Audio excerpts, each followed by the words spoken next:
Financial Argument. Follow us on YouTube.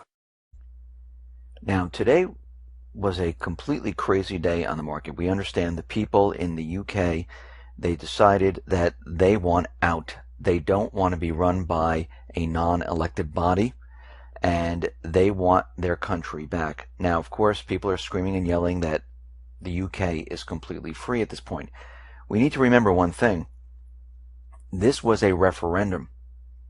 We still have many other stages to go through before the UK can break free. And we also have seen in Greece, the people voted for Tsipras, and the central banks got their teeth into that government, and that government did absolutely nothing for the people. But we can see the market today is reacting like it's all said and done, that the UK has left, everything's falling apart, the people are to blame. Gold has surged around $59 or so. The market has fallen by 500 points, and we've seen this all across the globe. And one thing we need to remember is that the central bankers, they are just not going to let the people do whatever they want. They want control. That is the end game, control of the population. So at this point, we do see the people, they're voicing their concerns. They're out there telling governments, the central bankers, we don't want this anymore. Now the central bankers are going to attack. And this is something that we need to watch. And we will see this come up in the next couple of weeks, couple of days. But during this period of time, they're going to blame everything on the people. Look what you've done. You voted on this. Now the economies are failing. Everything's falling apart. It's because of what you have done. You need to stay with the central banking system. Well, we're ahead of the game. We've been following the economy, not just here in the United States, but globally, and we understand that this has been declining for a very long time. The economy is one big, complete illusion controlled by the central banking system. And we need to realize at this point that they're not going to just give away their system to a bunch of people who said, yes, we want to be free. Yes, there's a lot of talk about how the central bank is saying, yes, okay, we're going to follow the procedures and stuff, but we will see the true central bank show its teeth in the weeks ahead. Just look at Greece. It's an example. Did the people get what they really wanted, or did the opposite happen? Well, the opposite did happen. But when we look at the economy here in the United States and around the world, we see many different things occurring at the same time. Everything has been falling apart for a very long time. The economy is held together with tape, spit, and glue. And no matter what the central banks say, the economy was never doing well. We see here in the United States, durable goods. Durable good orders, they have cratered by 2.2% in May. And what's very interesting about this is the 17th month in a row, year on year, that core durable goods have been declining. Now, something that has never happened without a U.S. economic recession is happening right now, where durable goods are continually declining for this period of time. Now, I'm going to say we're past this recession. We are in a deep depression at this point, because when we look at the economic indicators, we see we are worse off than we were back in 2008. Now, another great indicator is the Cass Freight Index. And the Cass Freight Index was established in 1995 and has been trusted as a measure of North American freight volumes and expenditures. Our monthly Cass Freight Index report provides valuable insight into freight trends as they relate to other economic and supply chain indicators and the overall economy. Now, data within the index includes all domestic freight modes and is derived from 25 billion in freight transactions processed by Cass annually on behalf of its client base of hundreds of large shippers. These companies represent a very broad sampling of industry different industries, including consumer packaging goods, food, automotive, chemical, OEM, retail, and heavy equipment. Now, the total amount of stuff that is being bought, which is being sold and shipped around the country by all these various methods, has now been declining for 15 months in a row. The brand new number that just came out for May is the lowest number that we've seen for the month of May in 6 years. And of course, the April number was the lowest number that we've seen for that month in 6 years too. And the number for March was also the lowest number that we've seen for that month in 6 years. And we're looking at this, and when we look at all the other economic indicators, they're all pointing to one thing, that the economy is collapsing. So now we have this Brexit, where the people have voted on this referendum saying, we don't want the EU. Now, during this whole period of time, I noticed the corporate media, they were trying to make it look like that people are voting to stay. And then eventually what happened is there were just too many votes and they couldn't really manipulate it in a way that they wanted to show that the people wanted to stay in the EU, and they couldn't do anything about it. And now the people have voted that they want to leave. Now, David Cameron, he decided to resign. Stock markets crashed. Gold surged up by quite a bit. And when we look at this, we can see that the central bankers right now, they are scrambling to keep this system alive long enough. Because what they're coming out with is that this is because of what the people just did. And statements of the G7 finance ministers and central bank governors,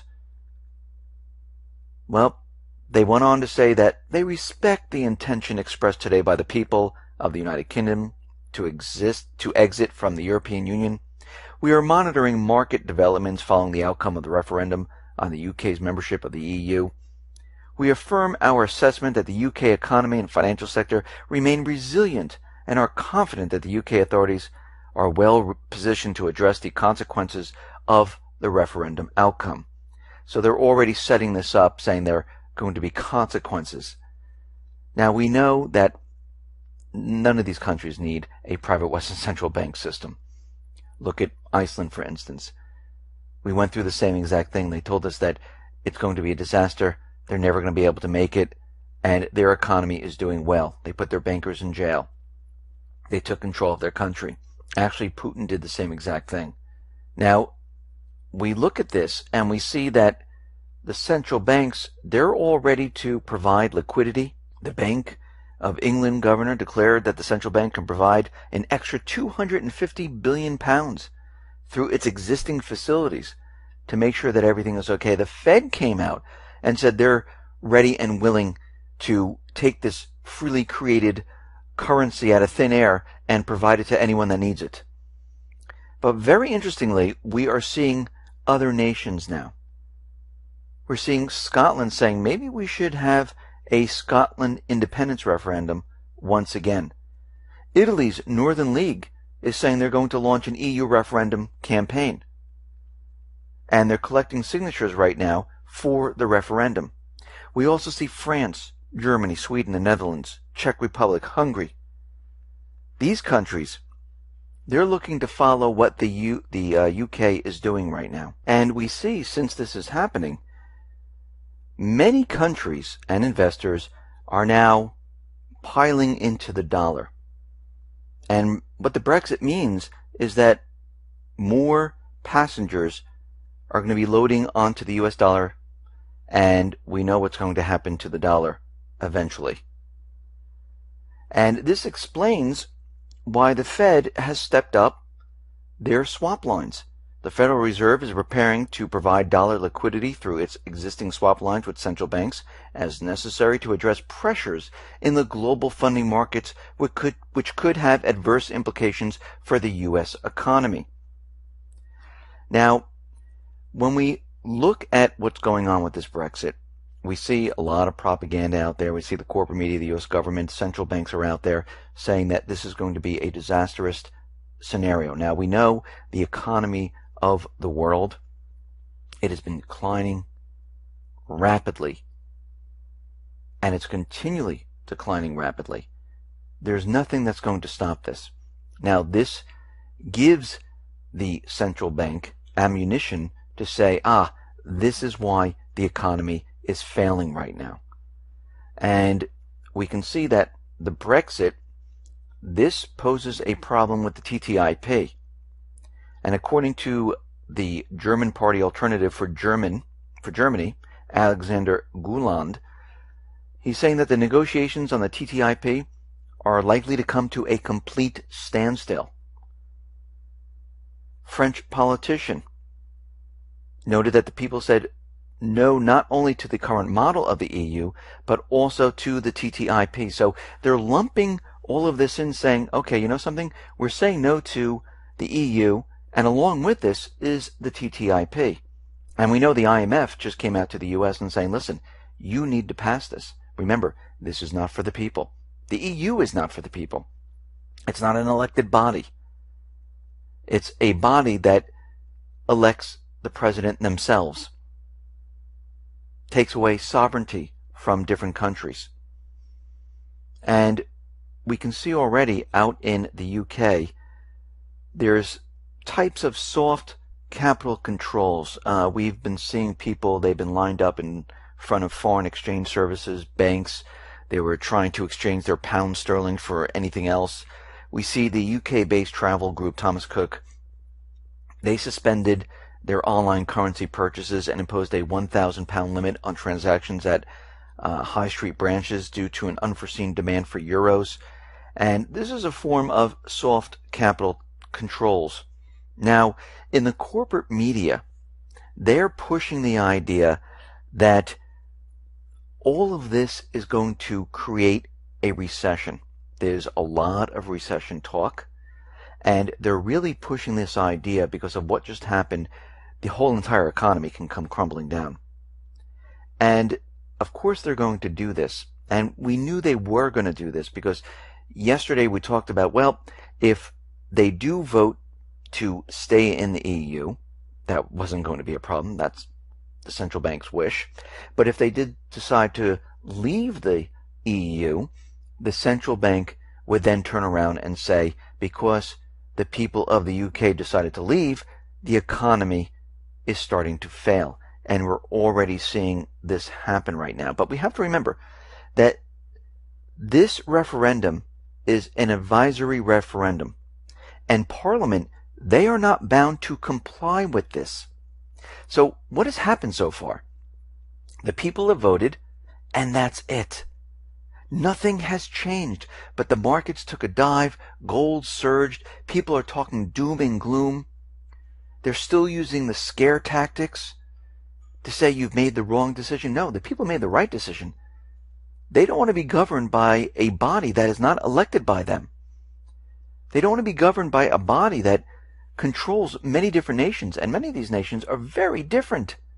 Different languages, different cultures, but they're all trying to lump them in to the same category for a one world government, a one world currency.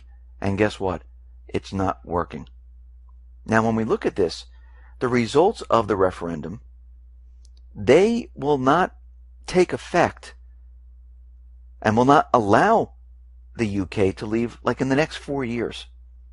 Because to leave the EU, the UK also needs to undergo a number of procedures. In particular, it must inform the European Council about its intention to withdraw from the Union. The European Council will then decide on the principles on the basis of which the UK's withdrawal will be, and they'll have to discuss it. After, the European Commission will discuss the details of the agreement on withdrawal. And finally, the European Parliament and the majority of the EU member states will have to approve the deal. And we have to remember the UK Parliament, they have to approve it. So we are far off from all this, but we can see already the central banks, they don't like this. They don't like when the people speak up and it's not in their favor. How dare you do this? And this is why you're going to see the central bank come down very, very hard on the people. Actually, they might even use this to say this was the cause of the crash. This is a black swan that came out of left field. They didn't expect this. They thought they had full control of what this vote was going to be. And they're going to use this in a way where they blame the people for their actions. Even Paul Craig Roberts is out there saying that the fight has just begun. The British government, they have a long fight ahead of them. And the British government can say, hey, listen, the EU, we spoke to them. They gave us a better deal. And now we can afford to stay. So we're not going to listen to what you said. And this is something that has happened before. Look at Greece. The people spoke up. They voted. And it didn't go in their favor. Everything was not done the way they wanted. Because guess what?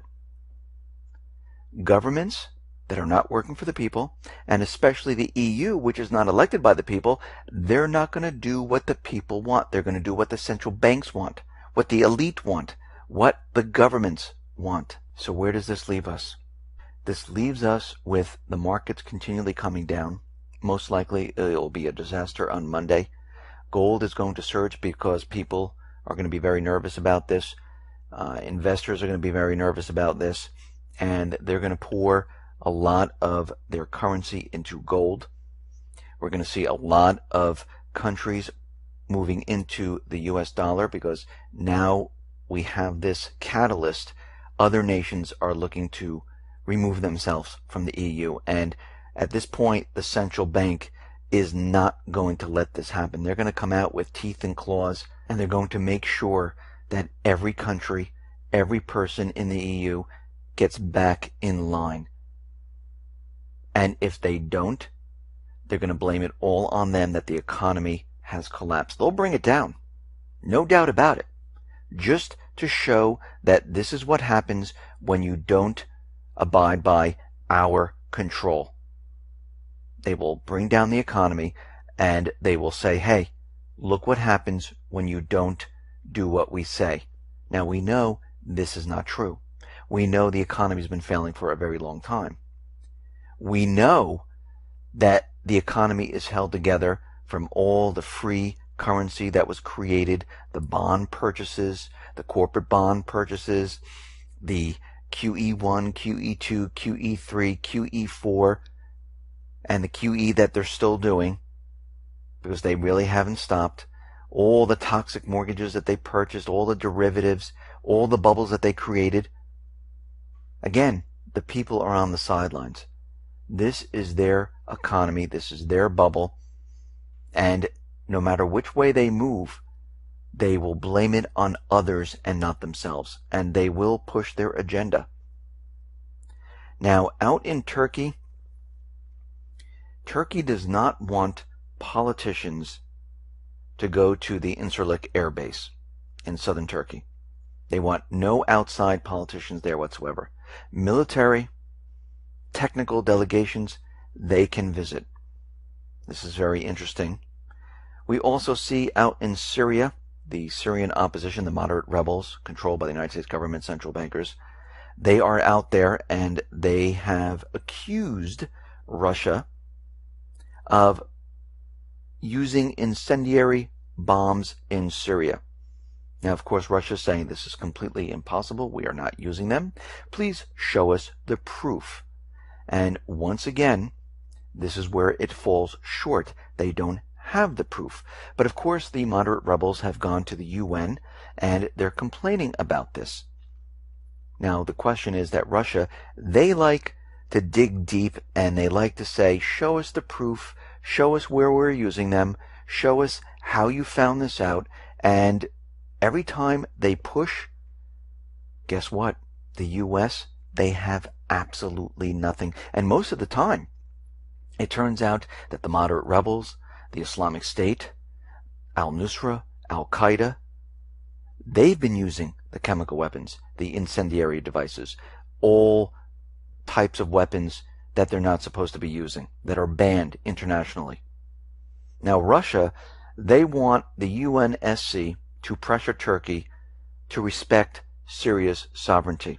So they're going to the UN Security Council, and they want the UN to investigate reports of Turkish fortifications on Syrian territory. And we realize that Turkey, they have invaded a sovereign country. Now, every time Russia brings this up, the U.S., the coalition forces, they continually veto this.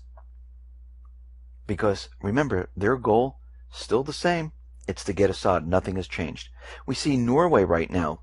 They have approved, the parliament has approved it. They have the go-ahead, and they're sending 60 troops to Syria right now. So we're starting to see that all the coalition forces, that where Ashton Carter went to all the different countries to bring in troops into this area, it is happening. So we're seeing the UK, we're seeing Germany, we're seeing France, we're seeing the United States, we're seeing Italy, we're seeing many countries. They're bringing in more and more military assets, more troops into this area. Because eventually what they're going to do is they're going to go after Assad one way or another. Now, the Islamic State was out there, and they expressed their delight for the Brexit. Now, of course, we know this is complete propaganda. They're out there, and this is coming from Site Intelligence website. They've been broadcasting this. This is Rita Katz. We know this is a propaganda outlet. But what they're saying is that now, since Europe is in complete chaos, it is time to attack Europe, to bring down the rest of the economy. Now, this could be why there's a travel advisory throughout Europe. We can understand the warnings that were coming out, because they had this planned if the people should vote, hey, let's remove ourselves from the EU, which just happened. Even though it's not complete, nothing really happened except for the referendum. So we can see right now, this might have been already in the works just in case something like this happened.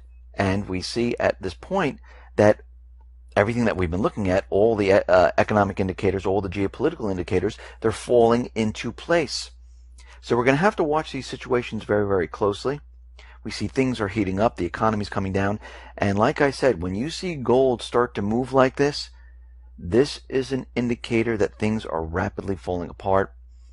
And we can see right now that there's nothing to stop this economy from crashing. Yes, they can try to pump up the bubbles the best they possibly can, but most of the people are starting to realize that, hey, this entire global economy that's controlled by the private Western Central Bank, it is coming down. Now, if other countries decide, hey, let's have referendums, well, this is where the central bank is not going to just sit back idly and say, hey, no problem, we don't mind if there's no more EU. No. They're getting ready to put Plan X into motion. And most likely it will be to bring the economy down, to start war, and move their agenda ahead. The timeline now has been shortened. We can see they are on the move. Listen, everyone, thanks a lot for listening. Be well, be safe, and especially be prepared. Thanks a lot.